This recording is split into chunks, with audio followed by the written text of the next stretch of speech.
अस्सलामुअलैकुम, welcome to my channel. उम्मीद है आप सब खैरियत से होंगे।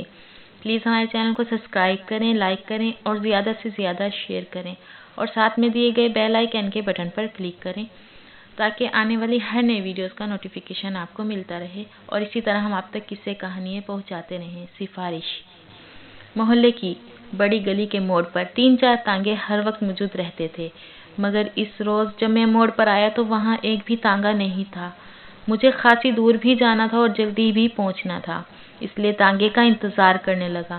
तांगे तो बहुत गुजरे मगर सब लगे हुए थे।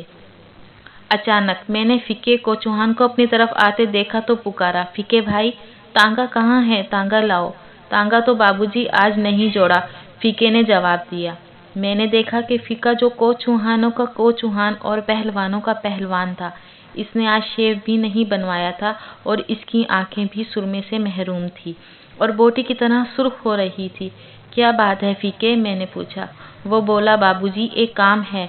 हाँ हाँ कहो, मैंने कहा। काम ये है बाबूजी, आप मेरे बाबा को तो जानते हैं ना? फीका बोला। इसकी एक आंख चली गई। ओहो, मुझे बहुत दुख हुआ। कैसे गई? क्या कोई हादसा हुआ? जी नहीं, फीके ने सर झुकाकर कहा। लाल तो वो हर वक्त रहती थी और इसमें पानी भी बहता था। आप तो जानते हैं ना, आपने तो बाबा के साथ कई बार तांगे पर बैठे हैं।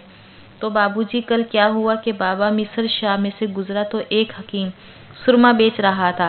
बाबा ने ये सुरमा ले आए और हमें बताया कि इससे इसकी आंख की लाली जाती रहेगी। हकीम ने खुदा रसूल की कसम खाकर कहा है और ये भी कहा है कि ना जाए तो कयामत के दिन मुझे पकड़ना। मैंने भी कह दिया कि हकीम खुदा रसूल को बीच में डाल रहा है तो ज़रा सा लगा लें। अम्मा ने भी यही सलाह दी। उसने लुकमान हकीम हिकमत का बादशाह पढ़ा और आँख में सलाई फेर ली। बस फिर क्या था बाबूजी, कसम खाकर कहता हूँ जब से अब तक आँख लगी हो। बाबूजी आप थक तो नहीं गए होंगे? सिगरेट वाले की कुर्सी उठाकर ला दूँ? मैंने कहा, तुम भी हद करते हो फीके, अब आगे भी कहो ना। फीके की आंखों में एहसानमंदी की नमी जाग गई। वो बोला, बस बाबूजी, खुदा आपका भला करे। रात तो चीख चाक कर गुजार दी। फिर सुबह को मोहल्ले के सारे को चौहान इकट्ठे हुए तो एक में से चाचा शिदे ने कहा, पालक का साग उबाल कर बांधो। बांधा और जब खोला तो बाबा ने साफ कह दिया कि अब क्या जतन करते हो, आँख का तो दिया बुझ गया। हमारे घर में तो मायूसी सी छा गई बाबूजी। उसे एक अस्पताल ले गए, फिर दूसरे ले गए, दोनों में जगह ना थी। दोपहर को राजागढ़ के एक को चौहान ने बताया कि इसका साला मेयो अस्पताल में चौकीदार है।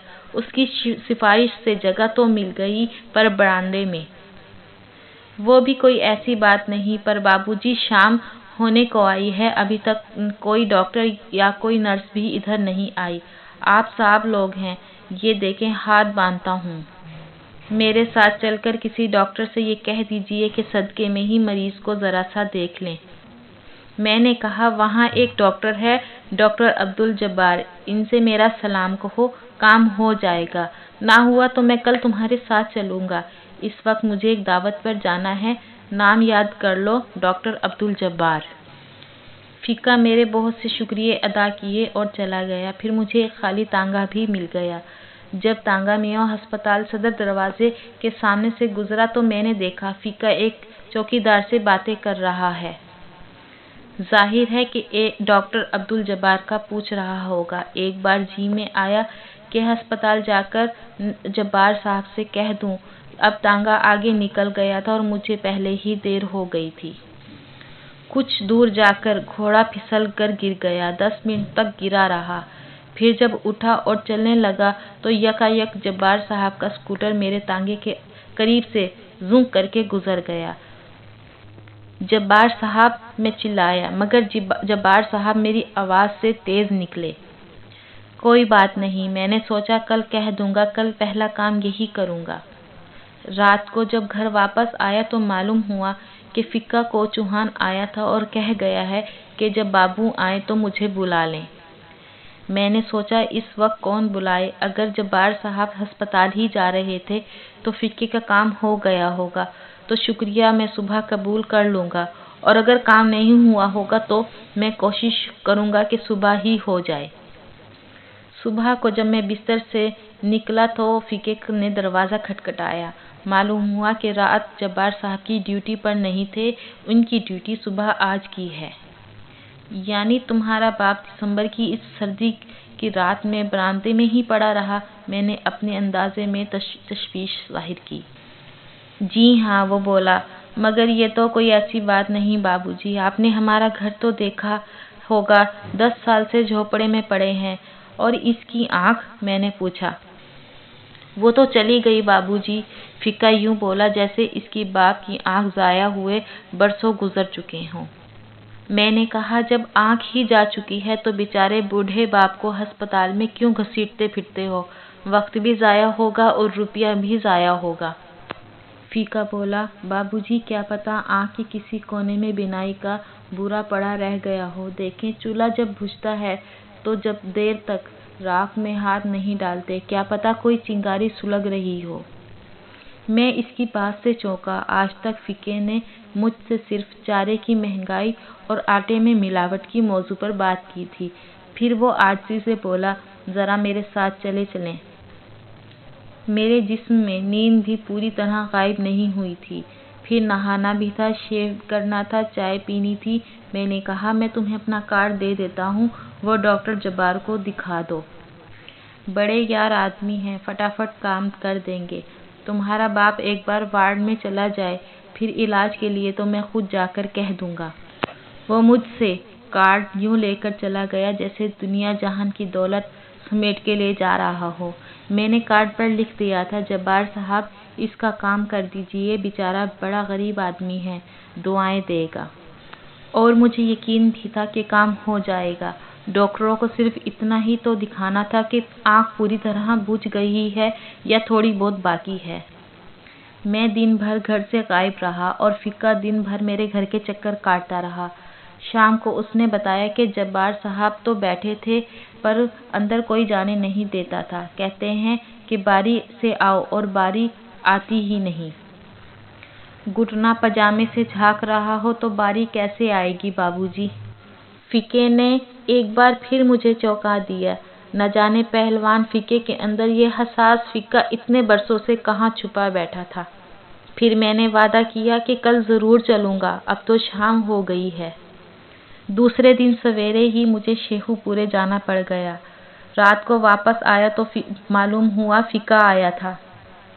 इसके बाद 3 दिन तक मैंने ज़्यादा वक्त घर में गुजारा, मगर फिक्का न आया। चौथे रोज़ जब मैं गली के मोड़ पर एक कोचौहान से फीके के बाप का पूछा तो मालूम हुआ कि इसे वार्ड में जगह मिल गई है। इतने में फिक्का भी निकल आया। मुझे ज़रा नदामत थी, इसलिए झूठ बोलना पड़ा। क्यों फीके, जब्बार साहब ने कर दिया था ना काम? वो बोला, बाबूजी वो तो मुझे मिले ही नहीं। मैंने फौरन कहा, मैंने तो इन्हें फ़ोन कर दिया था। फीके का चेहरा एकदम सुर्ख हो गया और आंखों में एहसानमंदी की नमी जाग उठी। जब भी मैं कहूँ नर्स बार बार आकर ये क्यों कह रही थी कि देखो बूढ़े को तकलीफ ना हो। फिर मैं वहाँ से चला आया। मेरे कदम आहिस्ता आहिस्ता उठ रहे थे। मेरे जहन में जैसे शिकस्त खाकर भाग रहा था। रात को नींद ने शर्मिंदगी दूर कर दी, मगर सुबह ही फीका दरवाजे पर मौजूद था। बोला, आपकी मेहरबानी से दाखिला तो मिल गया, पर इन्होंने बाबा को बड़े अस्पताल भेज दिया है। ये तो बड़ा अजाब हुआ बाबा जी। आज मैं अम्मा को साथ ले गया था, 2 रुपए गुल हो गए, कुछ हो सके तो कीजिए। मैंने कहा, मैं अभी डॉक्टर जब्बार को फ़ोन करता हूँ। मैंने फ़ोन किया मगर डॉक्टर साहब ना मिल सके। फिर मसरूफियातों पर बात आई गई हो गई। 5-6 रोज़ बाद मैंने फीके को देखा और सोचा कि नज़रें चुराकर साथ वाली गली में मुड़ जाऊं और वहां से भाग निकलूं। मगर फीका लपक कर मेरे पास आया और बोला, बाबूजी समझ में नहीं आता आपके किस किस एहसान का बदला उतारूंगा।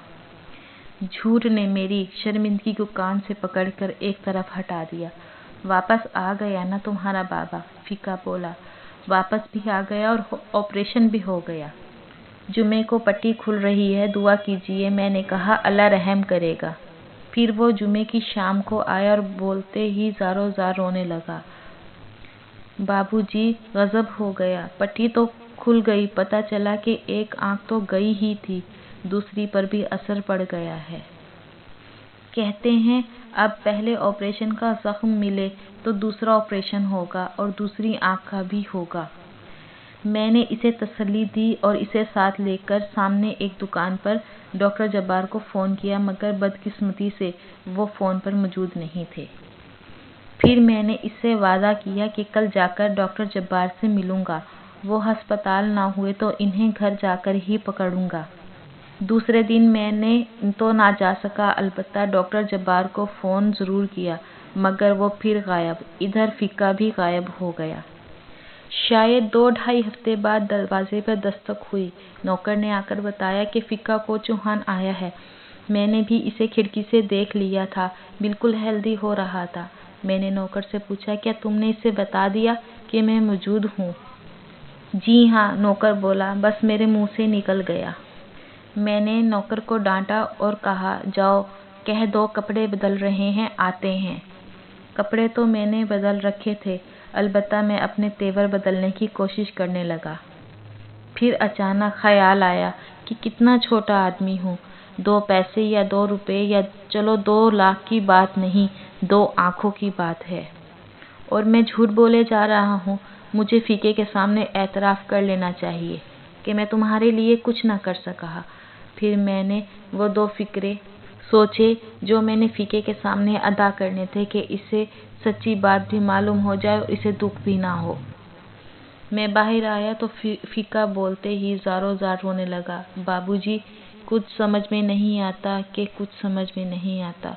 इसकी आवाज़ भर आ गई।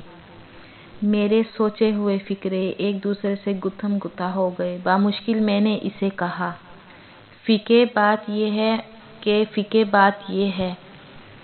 आँखों से भीगा हुआ बच्चों की तरह गोल-गोल चेहरा सुर्ख लिया फ़िका उठा और बोला, बाबूजी कुछ समझ नहीं आता। मैं शुक्रिया अदा करूं तो कैसे करूं? मेरा बाबा ठीक हो गया है, इसकी दोनों आंखें भी ठीक हो गई हैं और इसे बिनाई अल्लाह पाक ने वापस कर दी है और आपने भी वापस कर दी है। आपने मुझे खरीद लिया बाबूजी, खुदा की कसम मैं उम्र भर आपका नौकर बनकर रहूँगा।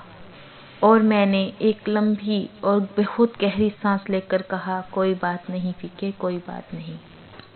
तो देखा आपने, जब नीयत अच्छी होती है तो हमारा रास्ता खुद ब खुद बनता चला जाता है। उसकी सिफारिश की ज़रूरत भी नहीं पड़ी और उसको शर्मिंदगी का सामना भी नहीं उठाना पड़ा।